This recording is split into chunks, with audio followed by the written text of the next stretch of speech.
Oui, Jude Bellingham est le meilleur joueur du monde.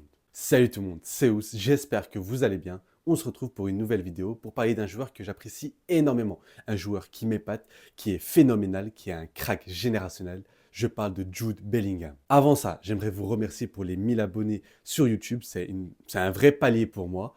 J'aimerais aussi vous dire que si la vidéo vous plaît, n'hésitez pas à vous abonner et la liker. Ça m'aide énormément. On n'est qu'au début du processus. Merci tout le monde. Place à la vidéo. Tout d'abord, parlons du contexte dans lequel Jude Bellingham débarque au Real Madrid. À seulement 20 ans, il arrive au Real Madrid pour 100 millions d'euros. Une somme assez colossale car il y avait beaucoup de concurrents. Il y avait Liverpool et il y avait Manchester City. Il refuse ces deux clubs pour arriver au Real Madrid, un club qu'il considère comme très historique avec beaucoup de palmarès. Karim Benzema part, Jude Bellingham a entre guillemets ce rôle de devoir le remplacer. Pas le même poste et pourtant il va avoir cette étiquette. Le départ du Français va mener à un changement de formation en passant du 4-3-3 à un 4-4-2 losange. L'ancien de Birmingham va occuper ce poste de numéro 10 pour soutenir Vinicius et Rodrigo. À seulement 20 ans, pour une somme de 100 millions d'euros au Real Madrid, l'un des plus grands clubs du monde, il va devoir assumer une telle pression.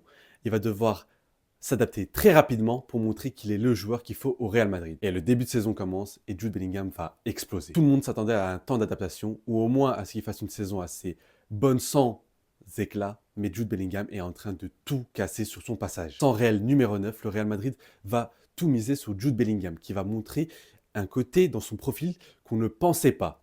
Fin.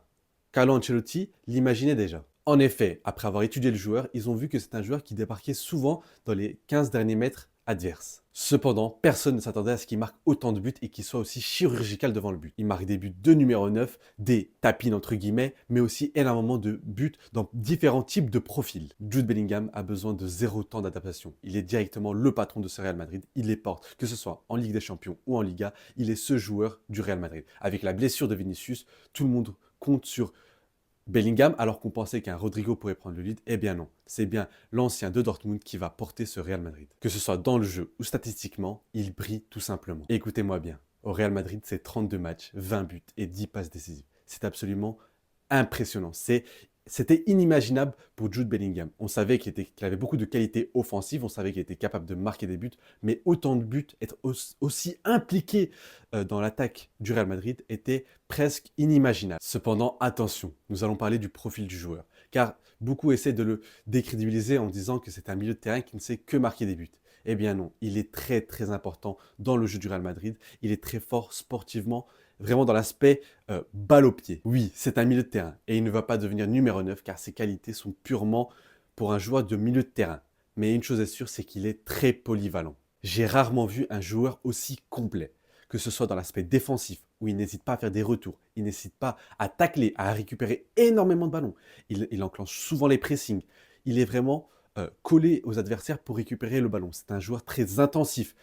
Il a un gros volume de jeu. Il sait mettre de l'impact dans son jeu. Il est assez grand, donc par son physique, il arrive à récupérer aussi énormément de ballons. Encore une preuve qu'il est très polyvalent. Mais attention, là j'ai parlé de l'aspect défensif, mais dans l'aspect conservation de balle, il est excellent, avec une très très belle capacité de dribble, une belle capacité pour garder le ballon. Malgré sa grande taille, il est assez élégant quand il joue. Oui, il nous fait rappeler un certain Zinedine Zidane. Non, il n'a pas encore son niveau, peut-être qu'il n'atteindra jamais le niveau d'un Zinedine Zidane, mais dans la forme du jeu, il ressemble dans l'aspect footballistique, on sent des inspirations. Et ce n'est pas étonnant, c'est l'idole de Jude Bellingham. Très belle qualité de dribble et aussi une très très belle qualité de passe.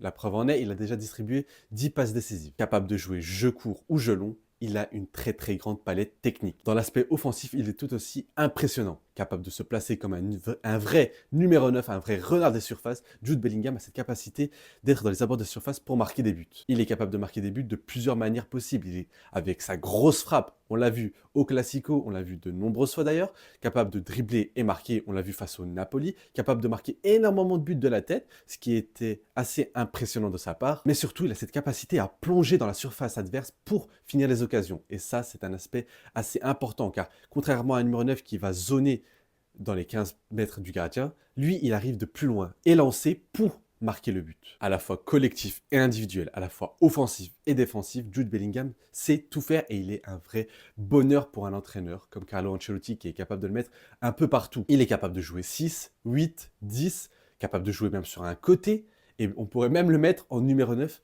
vu le nombre de buts qu'il marque. Maintenant, moi, ma préférence, c'est quand il joue en tant que maître-l'homme du jeu, car je trouve que c'est un meneur de jeu exceptionnel. C'est un joueur qui est capable d'apporter énormément, mais aussi de finir les occasions. Donc c'est un joueur, un milieu, encore une fois, polyvalent, complet, capable de faire énormément de choses. Dans le jeu, il est monstrueux, offensivement comme défensivement, comme dans la conservation de ballon, comme meneur de jeu, comme finisseur, comme récupérateur. Il sait tout faire. Statistiquement, il est très impressionnant. En Ligue des Champions, il a 6 matchs, 4 buts, 4 passes décisives.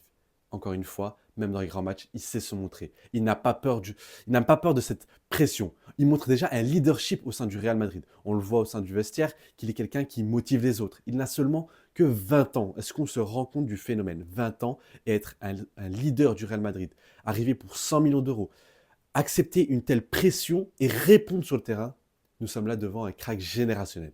Oui, il y a les Musiala, les Wirtz, Pedri, etc. Mais Jude Bellingham est un cran au-dessus. Pour moi, Jude Bellingham est déjà l'un des meilleurs joueurs du monde, si ce n'est le meilleur joueur du monde. Et pour moi, il est l'un des prétendants au Ballon d'Or. Individuellement, il fait une saison exceptionnelle. Collectivement, il est encore en course en Ligue des Champions, où il va affronter Manchester City. D'ailleurs, ce sera un match où les caméras seront rivées sur lui pour voir s'il est capable de, encore une fois, nous impressionner. En Liga, c'est presque acté que le Real Madrid va remporter le championnat. Et Bellingham est pour l'instant Pichichi, eh bien, le meilleur buteur de la Liga, ce qui est assez impressionnant. Cet été, il va jouer l'Euro avec l'Angleterre, qui est l'une des équipes favorites pour remporter ce trophée. Il est le patron de la sélection anglaise, le numéro 10, un peu comme Zidane l'était avec la France. Un autre fait qui me fait dire que possiblement il est l'un des prétendants numéro 1 du Ballon d'Or, c'est que niveau concurrence, cette année, c'est assez soft. On a Harry Kane, mais qui va rien gagner avec le Bayern, malgré une saison phénoménale individuellement. On a Kylian Mbappé, mais qui avec le PSG, à voir où ils vont aller, mais il fait une saison assez bonne statistiquement, mais dans le jeu, c'est assez compliqué. Ça va jouer sûrement à l'Euro. Erling Haaland, qui ne jouera pas l'Euro 2024 et sera assez pénalisé par ce fait. À la limite, il y a Vinicius encore une fois, mais les deux jouent dans la même équipe. Et je pense que les votes iront plus vers Bellingham qui vraiment a impressionné et a choqué énormément de monde. C'est pour ça que moi je vois pour l'instant Jude Bellingham en tant que Ballon d'Or 2024. Maintenant parlons un peu de quelques aspects négatifs du jeu de Bellingham. Il a cette fâcheuse tendance de s'attaquer aux arbitres. Oui, il reçoit beaucoup d'injustices, lui aussi, beaucoup de tacles qui ne sont pas sifflés, beaucoup de cartons jaunes qui devraient être donnés, mais il ne les reçoit pas et malheureusement, il s'attaque souvent aux arbitres et il prend énormément de cartons jaunes. D'ailleurs, il a été suspendu quelques fois. Il est encore jeune, il peut évidemment gommer ce trait de caractère, même si bon, on le voit depuis qu'il est à Dortmund ou Birmingham, c'est un joueur qui n'arrive pas à se canaliser. Il a besoin de l'exprimer, il a besoin de crier, il a besoin de parler à l'arbitre. Il crie notamment aussi sur ses coéquipiers. Pour l'instant, ça va, il n'y a pas de problème au Real Madrid, mais attention à ça aussi. Dans l'aspect purement sportif, dans l'aspect purement terrain, c'est vrai que parfois il a un excès d'engagement, il est assez brutal, ce qui lui vaut aussi encore une fois des cartons jaunes.